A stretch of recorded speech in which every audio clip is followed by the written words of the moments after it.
இப்போ small cap fund வாங்கலாமா? நிறைய பேருக்கு ஒரு நம்பிக்கை இருக்குங்க. அதாவது ஸ்மால் கேப்ல இன்வெஸ்ட் பண்ணால் மட்டும்தான் அதிக ரிட்டர்ன் கிடைக்கும் அப்படிங்கிறது. இது எங்கேருந்து வருது? கடந்த சில ஆண்டுகளில் நடந்த ஸ்மால் கேப் பூம்ல இருந்து வருது. ஒரு ஸ்மால் கேப் பூம் நடக்கும்போது ஸ்மால் கேப்பை பார்த்தாக்கா ஸ்மால் கேப்ல மட்டும்தான் இன்வெஸ்ட் பண்ணோம் அப்படின்னு தோன்றது இயற்கை. பட் ஸ்மால் கேப் இன்வெஸ்டிங்கிறது ஹேண்டில் இல்லாத கத்தியை பிடிக்கிற மாதிரி.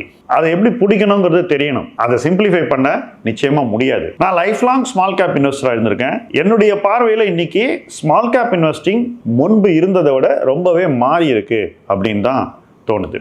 இதுக்கு சில காரணங்கள் இருக்கு. ஒரு காரணம் இந்த நம்பிக்கை. நிறைய பேர் மேபி லட்சக்கணக்கான பேர் ஸ்மால் கேப்பை சேஸ் பண்றாங்க. இப்போ லட்சக்கணக்கான பேர் ஸ்மால் கேப்பை சேஸ் பண்ணும்போது என்ன நடக்குது? அண்டர் வேல்யூடு ஸ்மால் கேப் நிறுவனங்களின் எண்ணிக்கை ரொம்பவே குறைவா இருக்கு. என்னுடைய அனுபவத்தில் சொல்றேங்க, எத்தனையோ பூம் பார்த்துருக்கேன். இன்னைக்கு இருக்கக்கூடிய சூழ்நிலை தான் நான் பார்த்ததிலேயே ரொம்ப மிகைப்படுத்தப்பட்ட நிறுவன மதிப்புக்கான ஒரு காலகட்டம். ஸ்மால் கேப்ல இவ்வளவு எலிவேட்டட் வேல்யூவேஷனை ஸ்மால் கேப்ல நான் என் லைஃப்ல பார்த்ததில்லை.